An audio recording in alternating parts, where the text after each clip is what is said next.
Good morning, everybody. Today we will be discussing another technique that we use to solve for potential, the solution to Laplace equations. Sorry, the general way of approaching a problem by finding the potential first. So this method is called multiple expansion. So we will go through a dipole example first, and then we'll see how we can use the dipole, and then multiple includes the monopole, just simply a point charge, right? And a dipole, and sometimes we can have quadruple terms. How we use these different terms to find the potential. But first of all, let's familiarize ourselves with a dipole situation. So here, consider the following electric dipole, which consists of a positive and negative Q. They are located at equal distance from the origin. Then total distance between them is d. Now, which means this one is located at z equals d over 2. This one is located as d is equal to negative d over 2. Okay. Write an expression for v in space. Okay. So you want to find v at a random location you're interested in, that's at x, y, and z. So can you write down the potential v? I'll stop here for a minute, and you can try to write it down in your notes.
Okay, anybody got the expression or know how to set it up? Even if you haven't got the exact expression, can you tell us how do we find this potential in space given these dipole? It's just 2 point charges, right?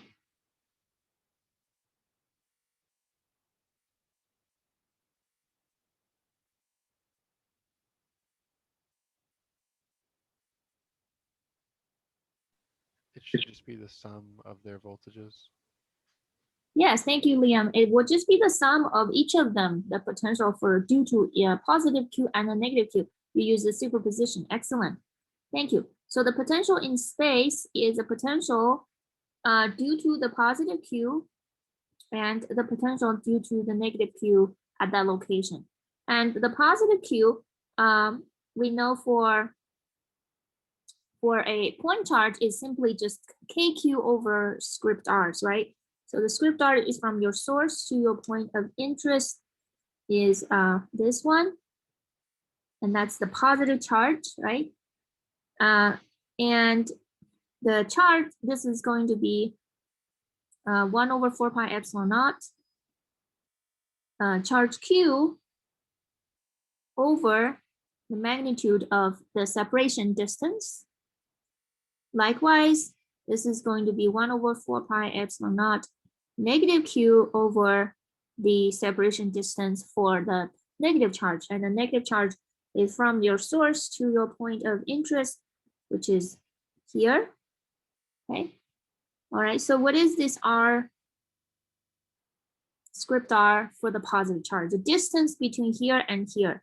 These 2 points are located at 0, 0, d over 2, and this point is located at x, y, z, right? So the distance between them is square root of x minus 0 squared plus y minus 0 squared plus z minus d over 2 squared, right? Now the negative one is the same, x squared plus y squared plus z plus d over 2 squared, right? Because this one has a minus sign. So I'm able to put them all together. I'm just going to write plus or minuses, and this one would be a plus. So this is just a way that you don't have to write a lot. You can like simplify your solution, writing less. Okay, and x squared plus y squared plus z squared is r squared. That's simply the location of your field of interest, minus plus dz, and you have a higher order term that is d squared over 4. You can plug that in, and that's your final solution, which will be 1 over 4 pi epsilon naught q 1 over r plus minus 1 over r minuses.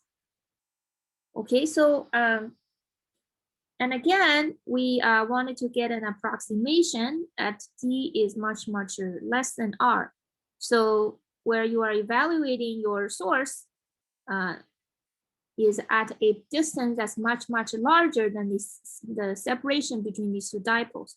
So let's see how we can simplify the expression at d is much less than r.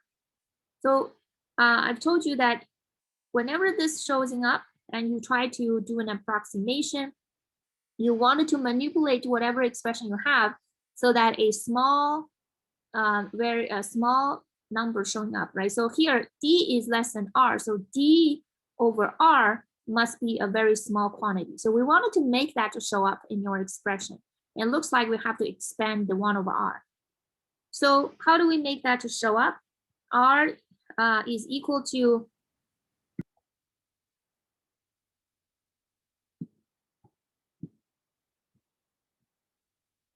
this quantity. So to make d over r show up, we have to divide everything by r squared. So let's take an r squared out. So you get 1 minus pluses dz over r squared plus d squared over 4r squared. Okay. And this r coming out of the square root just becomes r. And when this is really small, this is a very high order terms. I'm going to get rid of this second order terms. Really just I need to work with 1,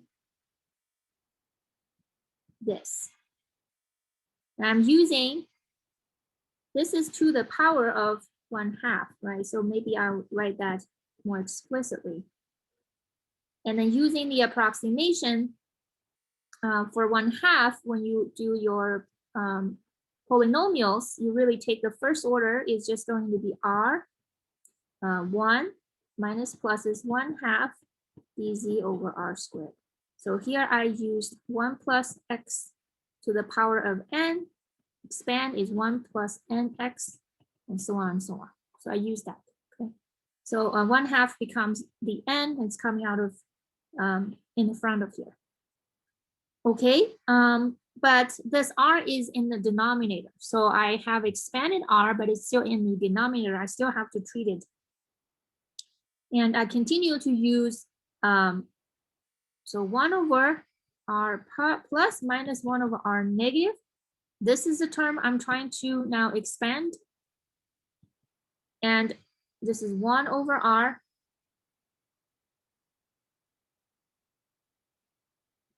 One minus 1/2 dz over r squared, right? Minus 1 plus 1 over r, 1 over 2 dz over r squared. Okay. Simply plugged it in, right? Okay, here I'm going to use another identity, use that. So here x is very small. So to show that this is small, I better use epsilon just to make sure. So 1 minus epsilon or 1 plus epsilon. So 1 over 1 minus epsilon is approximately 1 plus epsilon. So I'm going to use this identity to simplify this expression. So that becomes 1 over r, 1 plus 1/2 dz over r squared. That's the first term. Second term becomes 1 over, 1 minus 1/2 dz over r squared. Okay, you can see 1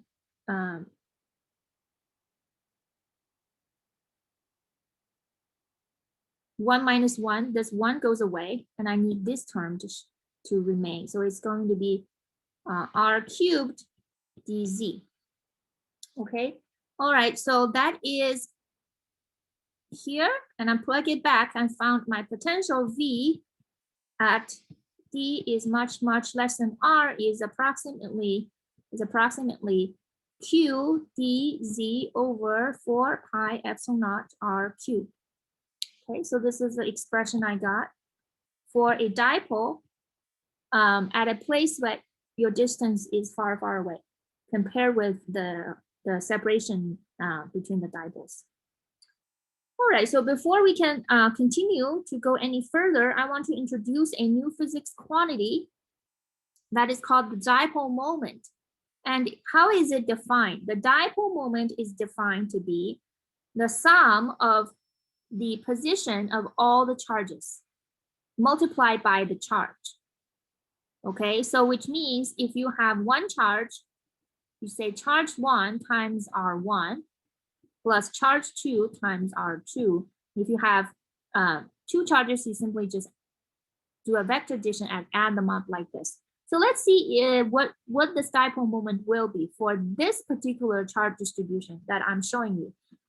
Okay, so what is R1? R1 is a position for your one of the dipoles, right?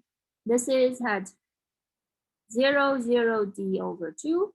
R2 is at 0, 0, negative d over 2. Okay, so what will happen when you put them together? Okay, so continue. So it will be Q1 is positive Q times R1. R1 is at simply in the Z direction only. So I'm just gonna say D over 2 Z hat because it's only in that direction, right? Q2 is your second charge, which carries negative Q times R2. What is R2? R2 is negative D over 2 Z hat, right? Right. Okay, so I put them together. You see I got Q times D Z hat. So it's QT Z hat. And then we realize, well, if I can define a D as a vector instead of a magnitude, I can write DZ hat in terms of D vector. So this vector is pointing from the location of your negative charge right now to your positive charge, which is exactly the Z hat direction you're looking for. So I realized, okay, if I define a dipole moment, this QDZ, which I have in here, can be rewritten using a dipole moment. So let's see what this will look like if I change my origin. Now, if I change my origin so that these two dipoles are located at some random place, it's not on the z-axis. So what will the dipole moment as defined here be? What would it look like for this particular case? So I'm gonna let you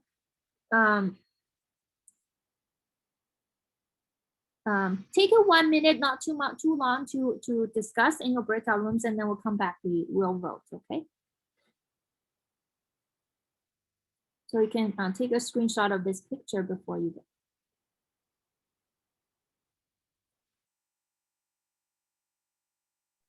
Professor, can you scroll up for a moment, please? Here? Here? Yes, thank you. Okay. All right, I'm gonna go down again in case people want to take a screenshot. All right, open all the rooms.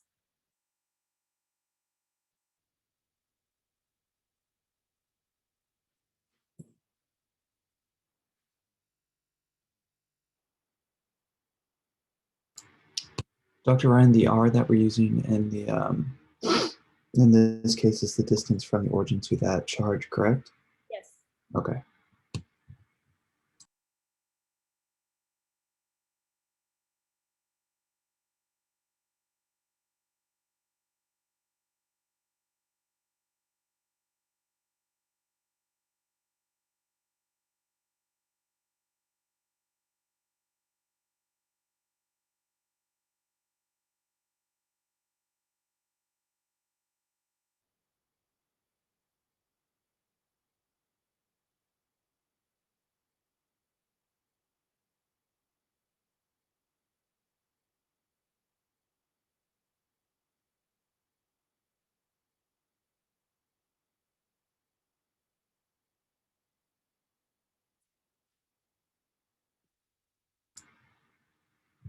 And Dr. Ryan, may I ask another question?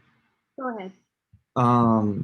What exactly is a dipole moment? It looks very similar to the center of mass. All right. It's a very good observation. So what is center mass doing? Center mass is looking at the average location of the masses, right? It's M1 R1 plus M2 R2 over M1 plus M2. So it's describing the average mass distribution of the object. So you can think of dipole moment as an average position of the location of the charges. Got it. Okay, thank you.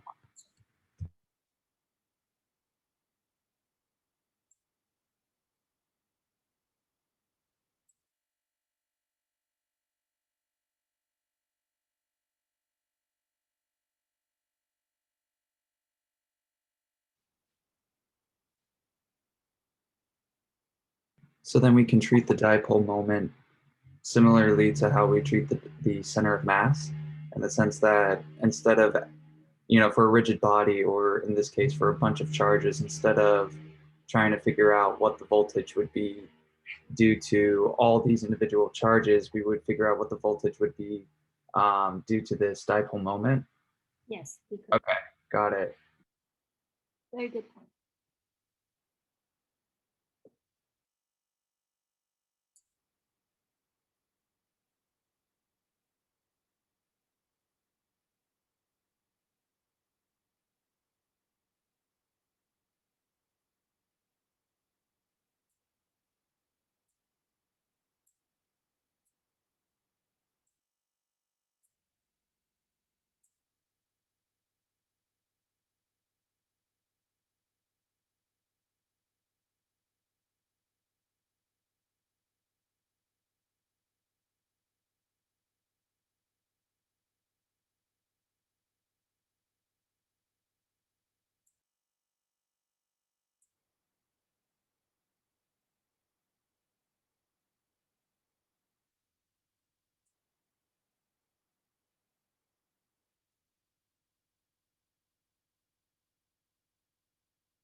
All right, 10 more seconds.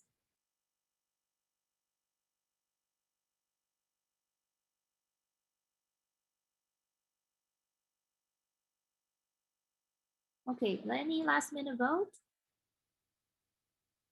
All right, if not, I'm going to go ahead and close this. This is our results. What is the dipole moment as it's defined? What would it look like if you are given this kind of location or coordinate systems? Okay, majority voted for A, and there are some for 0, or maybe it's more complicated. Let's just see what it will look like if we plug in the location for Q1 and Q2 right now. So this is saying, okay, for each of the charge, plug in their location. One of the charge is a positive Q, and location is indicated as R1.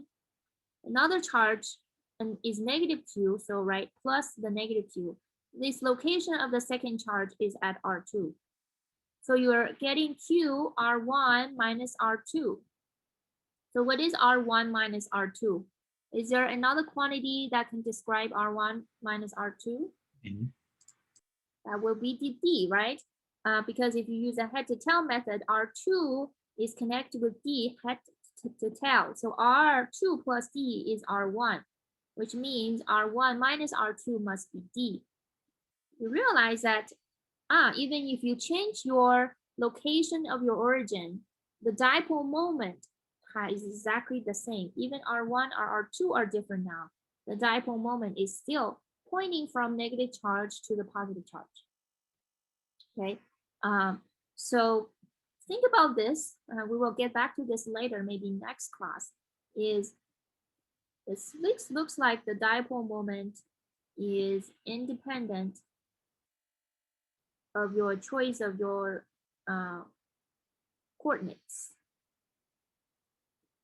Is that true? Okay. So let's think about if that's true and just put a mental note on it. All right, so I have defined the dipole moment. Let's see what can we do to our potential. So we have just derived the potential. As you guys can see, I'm going to go up just to remind you what we got. Q dz over 4 pi epsilon naught r cubed, right? So let's go here. This is what we just derived. Okay.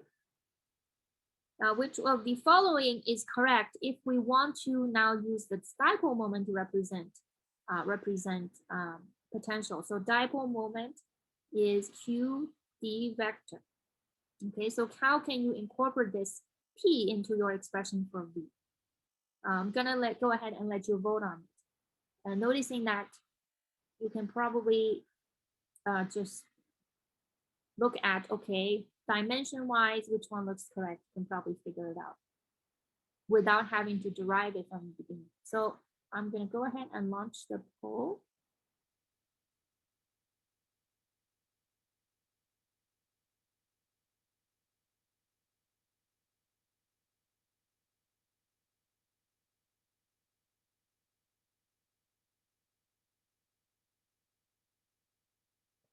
Mostly focus on this. I would say start here is easier.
All right, any last minute vote?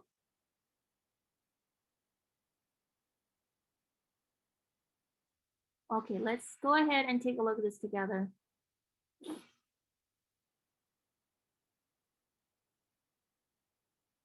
Okay, so I would say very good job. Majority of you got it correct.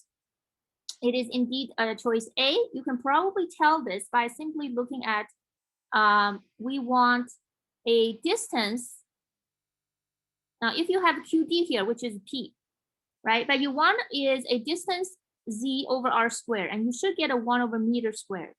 And you better have an R hat here, so you see I have 1 over meter squared instead of 1 over meter cubed, right? You can kind of just already tell what it looks like. But let's say if we can derive this from the beginning. Your P dot into R hat, I'm just gonna work with R vector because it's easier to work with a vector and then divide it by the magnitude. So I'm gonna say P is only in the Z direction, so this becomes PZ and Z because PX and PY are all 0, right? P is in the purely Z direction. So PZ is QD times Z. Realize that my QDZ is going to be P dot into R.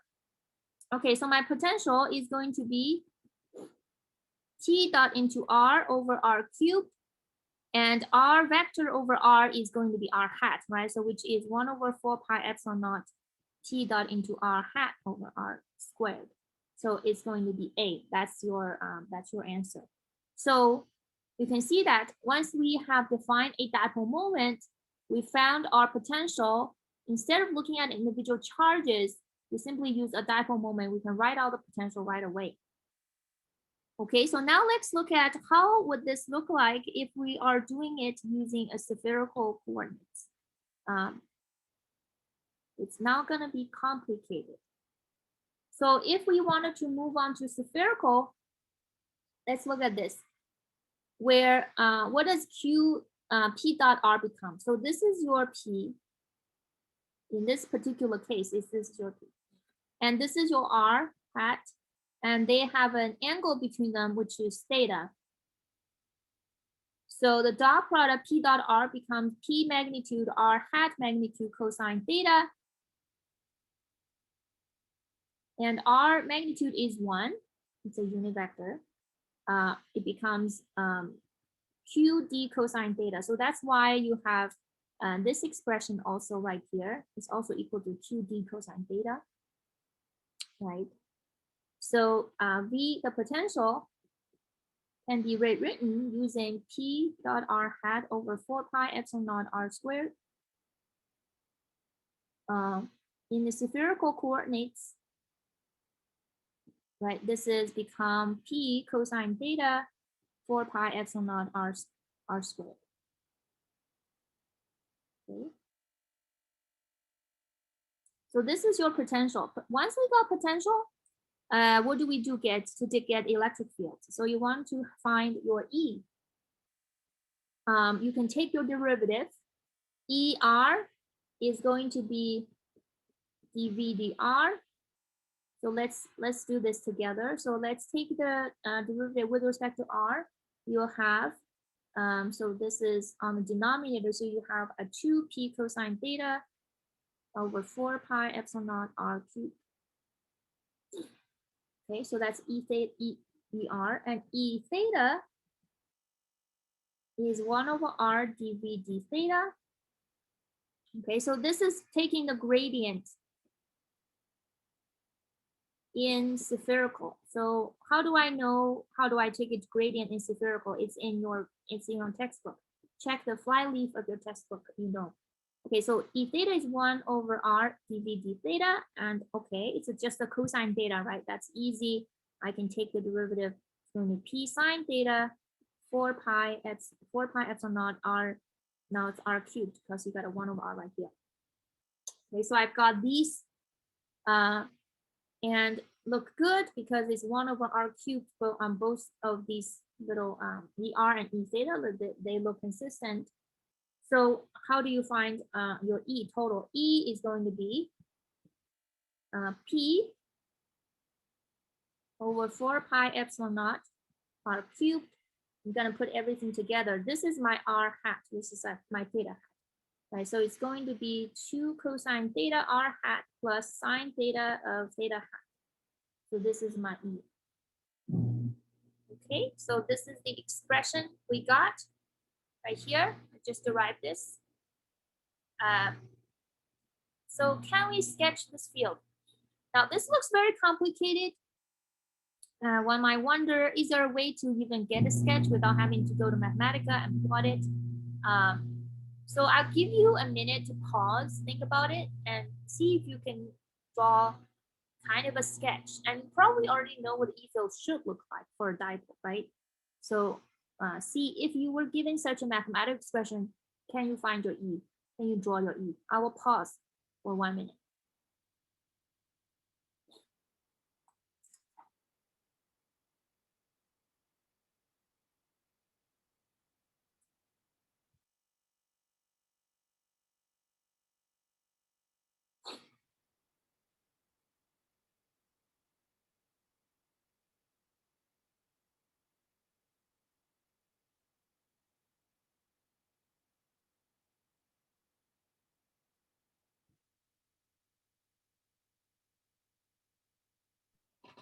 I had a question. Is this one at the origin and then another one in the z direction, positive z direction for the charged particles?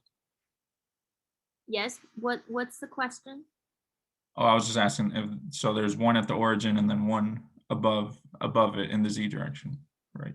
This was still the case when they're like below and above the origin. Okay.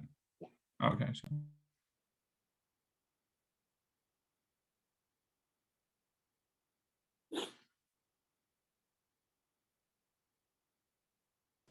Professor, Yeah. could you show the previous page? Yes. Yeah. Thank you. Yeah, thank you.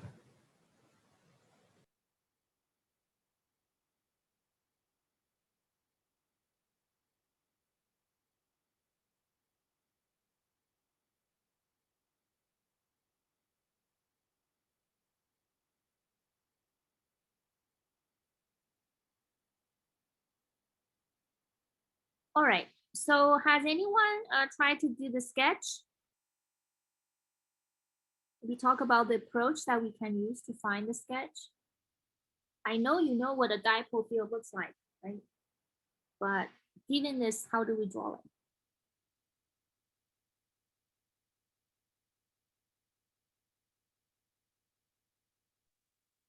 It would look like the field lines that Earth has, so like coming out the top and it would circle around to the bottom. Yeah, so since we have that in mind, let's just pick those critical points. Let's pick the point that's our special. In the middle, you said coming out of the top, that is at a location at theta equals 0, right? Theta is measured in spherical coordinates, the angle between angle from the z-axis. So at this location right here is at theta equals 0 degrees. So when you plug in theta equals 0, this is 1, this is 0. So E is pointing in purely r hat direction, right? Because only r hat survives. R hat is radially outward. So I know here at this location is coming up. Okay. And then you also mentioned curling around. At some point, they have to curl around. So here, right in the middle, this is another special point at 90 degrees pi over 2. So you plug in pi over 2, you realize that's going to be in your theta hat direction because cosine 90 is 0 and sine 90 is 1. So theta hat. E is in the theta hat direction. And what is theta hat? Given r, right? Theta hat is what? Always perpendicular to your r hat. So when you are at this location, your theta hat is perpendicular downward. So at that point, your E field is downward. So I know at some point it must have curved around. So going this way and going this way. Sorry, going this way. Whoops. So it's kind of, and bottom, you can do the same way. It's coming into the negative charge. So you can kind of draw the dipole field like that. Okay, so this is just a rough sketch, but it's in the same trend as what we would have got if we were to plot it. For example, if you do this plot, in Mathematica, you get the dipole field. That looks familiar. Okay. All right. So we have derived this expression. Okay, just derive this for this particular dipole. What does the formula predict for the direction of E at R equals 0? What do you think? I'm going to let you discuss this, okay, for a minute and a half or two, and then we'll come back.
All right, 10 more seconds if you haven't voted already.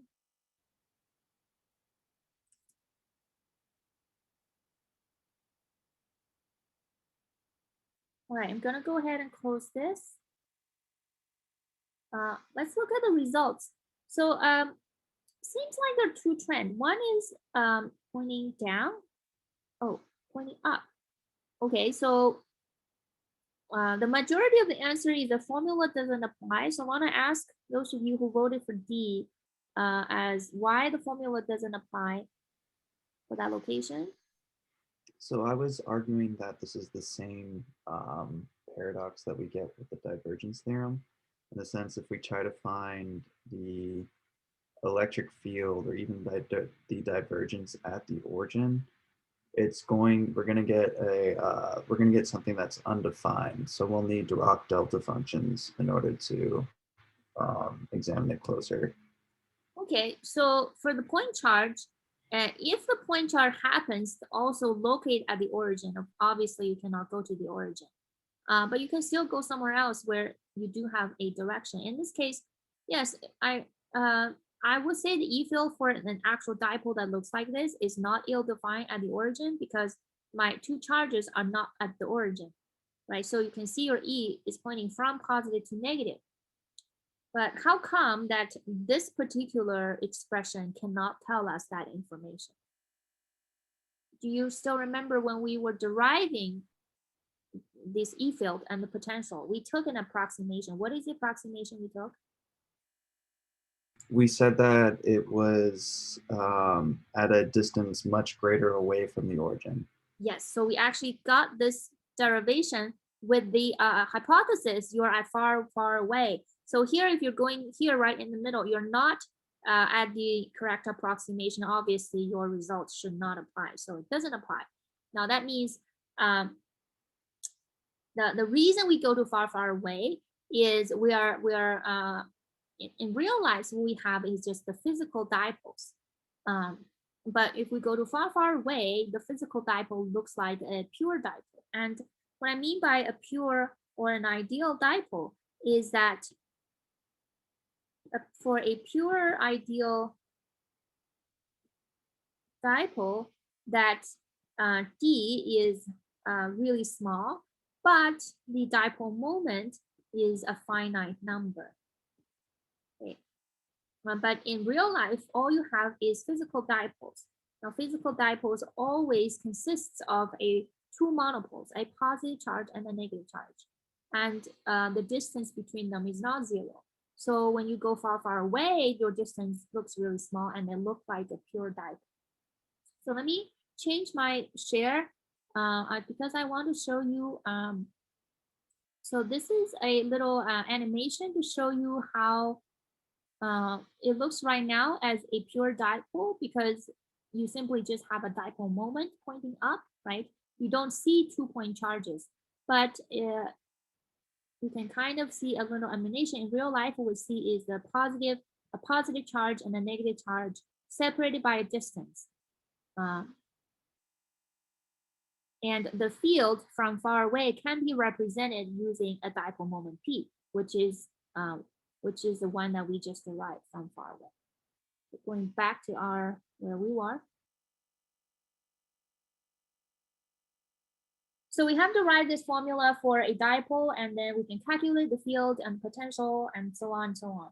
So my question is, why do we even care? Why do we want to derive a dipole field? Where we might be able to use this?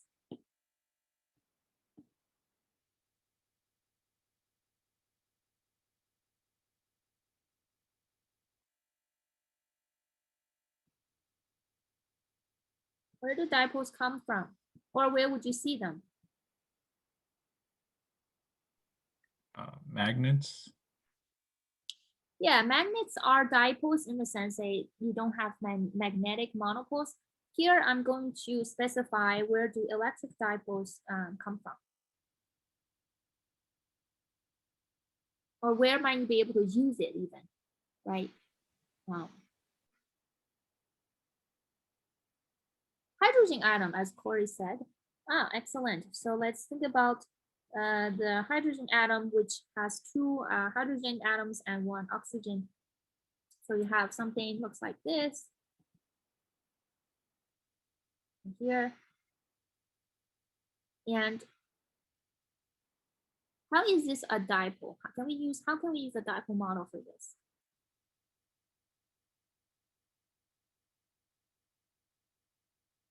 This dipole model always has to be used for strictly only two charges, 2-point charges. Any pair of charges? Yeah, it needs to be a positive negative pair. Excellent. So in this case, it doesn't matter as long as we're looking at the average position of your positive charges and the average location of your negative charge. So the average location of your positive charges is somewhere here, and your negative charges is somewhere here. So they can still look like a dipole field from enough far distance away. So naturally, of course, you can find these dipoles, polar molecules. And where else we might be able to see dipoles? These occurred naturally. Can we make them happen? All you need for dipoles, positive negative charges are not overlapping. They are shifted by distance. So is there a way to drag the positive negative charges away from each other?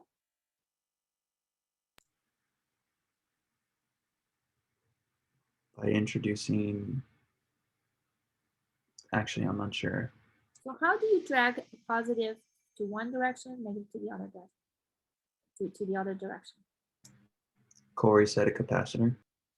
Yeah, like apply an external field. Capacitor is positive in one side because negative in the other because you have applied the external voltage. Yes, so we can always induce this dipole.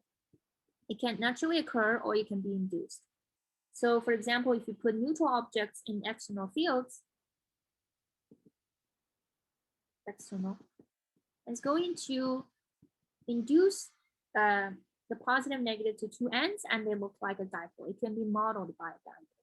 Also in an atom, if you think of atom as in, we have worked out this model in our previous homework, a proton and some electric clouds, right?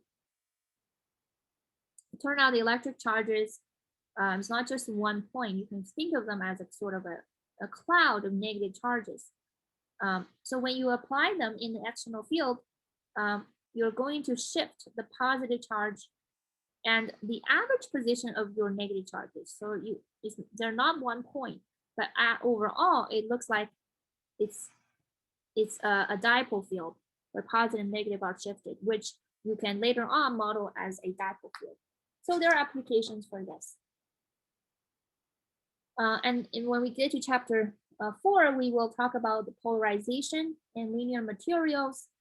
And we can see the dipole moment is going to be proportional to your external field. But that's something for a later chapter. Okay, so when you have a dipole in the external field, obviously it's going to feel the force from the field and it's going to perhaps rotate, right? So for example, if I have a dipole that looks like this, just like the one we looked at, and I'm applying a external field here,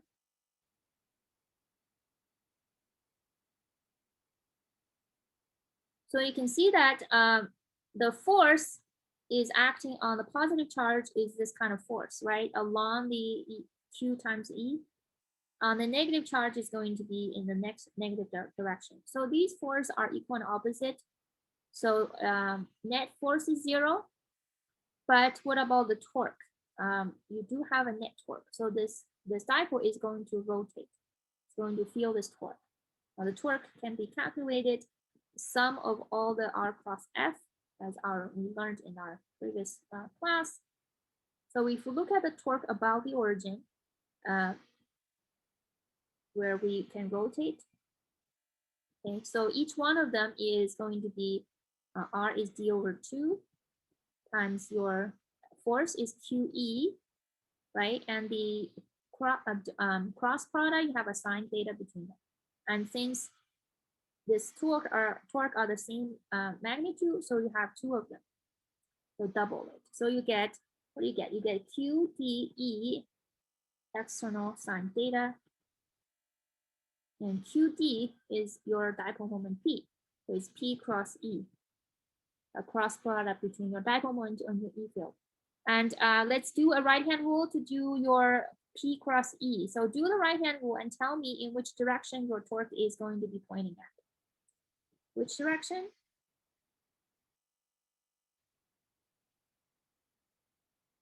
P cross E.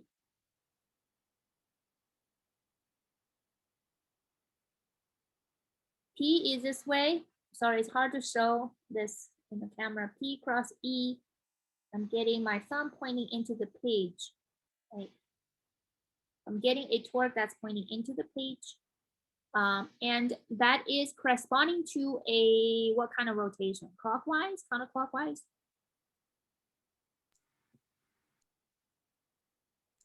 Into the page is going to rotate this way, right? So it's going to rotate and try to align the dipole with your external field, that which makes sense. Okay. All right. So in this case, the case I'm providing, I don't feel any net force, but in case where the force where E happens to be bigger on one side and other, for example, your E is no longer a uniform E, right? You have a stronger E field where your positive Q is located, so that your net force is no longer zero. So I claim Griffiths argues that the force on the dipole in the E field can be written using this expression. P dot into the delta and parenthesis times E. Okay. So you may wish to pause and think about what does that mean? The derivation of this I will include in the notes. We are not going to derive it in class, but we're just going to use the results. Okay, so this is your force acting on the dipole with an external E field. So if your dipole P points in the Z direction, what direction is the force? Okay, so I'm gonna let you take a screenshot of this and we can discuss for a few minutes.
Okay, just 10 more minutes.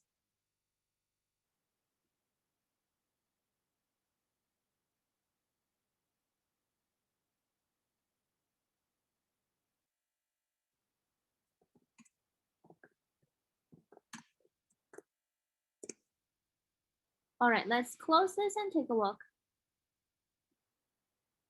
You can see we're pretty much tied between A and C, whether it's also in the Z direction or it could be in any direction. All right, so let's see how this complicated formula, how do we calculate it? This F force, P is in the Z direction, so I can write my P doing P magnitude Z hat. Okay, and the delta is derivative X direction, X hat, Y derivative, Y hat, and Z derivative, Z hat, right? All agree? So far, so good? Your E. Now, how do I represent E?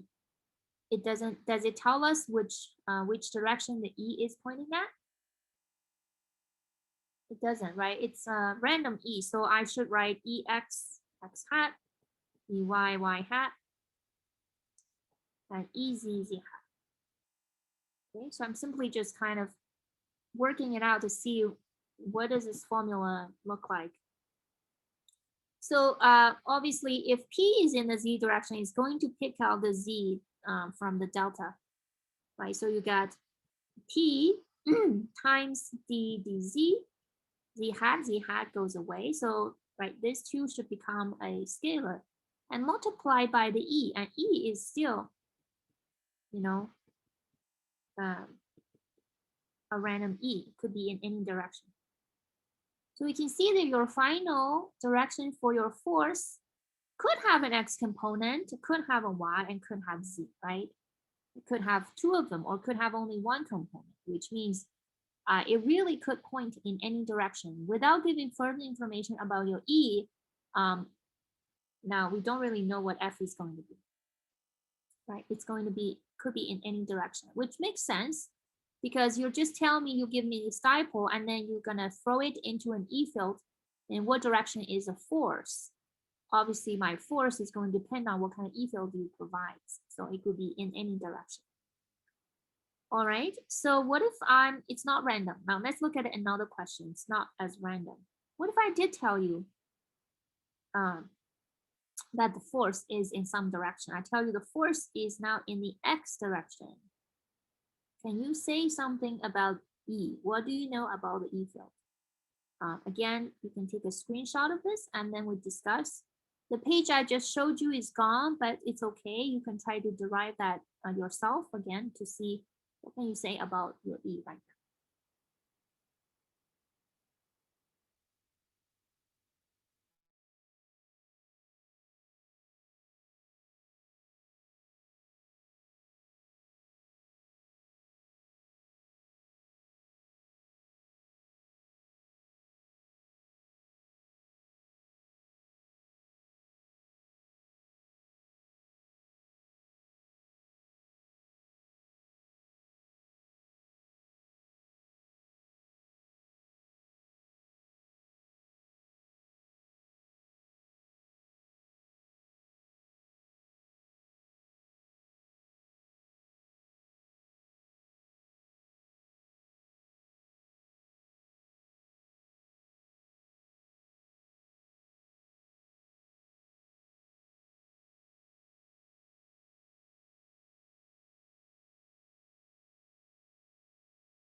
Okay, let's go for 10 more seconds. If you haven't voted already, please put in your vote.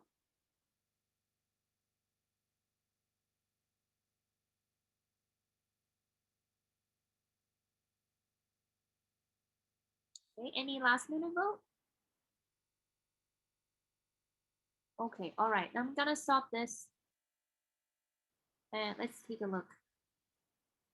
All right, so what can we say about E? If your force in the x direction is your E also in the x direction. So what can we tell? Anybody would like to discuss and tell us what they think? Or what have you discussed in your group? Professor, so I just realized that at first I thought it was A, that E must be an X, but if you take the derivative with respect to Z, wouldn't that equate to 0? So I think it has to depend, or EX must depend on the Z direction. Yes, you answered your own question. Very good, Kenneth.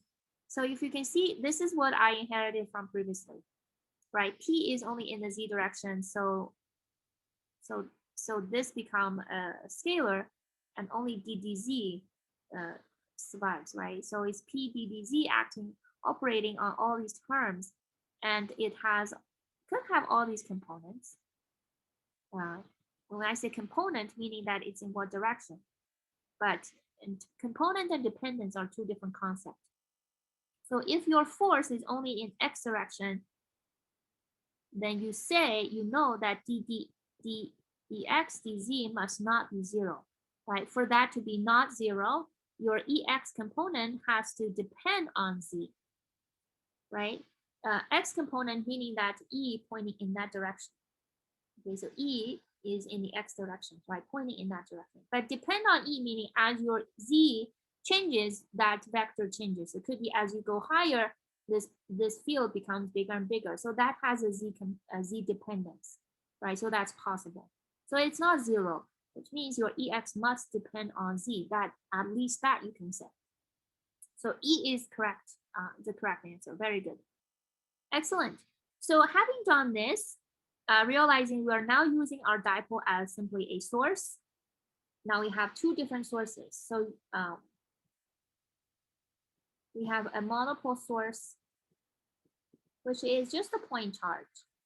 For a point charge, we know exactly how to calculate the potential because V due to a point charge is simply kq over r. Now we have dipole as different sources, another source. For a dipole, V for a dipole, so this is for a monopole, this is for a dipole, is going to be, as we derived, P dot r hat over 4 pi epsilon naught r squared. Okay. At different times, different terms could dominate. And as we said previously, I asked you to put a mental note on the dipole moment P to be defined as the sum of the average position of each of the charges. Is this coordinate independent? Because we tried two different choice of the coordinates and it indeed becomes the same q times these vector. So is this also true for if I present you with more choices? So we will try to answer this question coming up next. We probably won't have time to finish all of it, but we can go to a couple examples. Let's see if we can do maybe one more example today before the class finishes. So again, let's evaluate a situation where you have this kind of dipole. And I'm asking, what is the magnitude of the dipole moment of this charge distribution? I'm here only asking about magnitude. Okay. So go ahead and let's go ahead and vote.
All right, 10 more seconds. It's not to be a tricky question. 10 more seconds.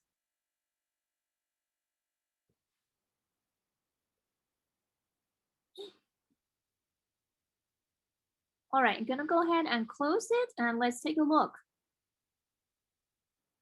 So I would say, good job. Your majority of the vote 2q times d is the correct answer.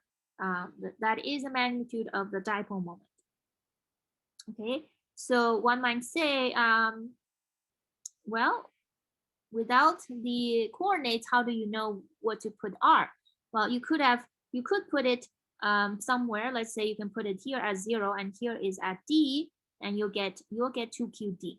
Now you can have another option to put the origin in the middle. So this is at d over 2, this is at negative d over 2.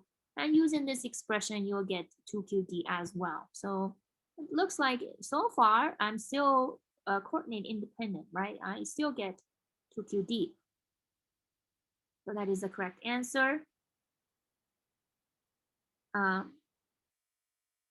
Now this one, I won't let you vote. I would simply talk through this and then we will stop after this question. So if I present you a different kind of arrangement with a different situation with 2q here and negative q on the origin, okay, and I'm trying to find the dipole moment of this system, you're wondering, okay, why do this over and over again? I already know how to calculate this, which is the negative q at location 0, positive 2q at location d, and you get 2q times d. Okay, but this looks very different from the dipole I presented, right? This one has 2q and 2q, positive, negative. This one is a 2q and a negative q, and I still get the same dipole moment. All right, so what does that mean? I mean, this is the exact same kind of dipole, but it is different from the previous one. So we will continue to pick up our discussion next week to look at more choices of different coordinates to see if the dipole moment is indeed independent of our coordinates. All right, so that's all for today. I'll see you on Friday, guys, on your recitation. I do encourage you try to attend these sessions because that's where we practice solving more problems. Okay. All right. Dr. Have a good rest Brian. of the week.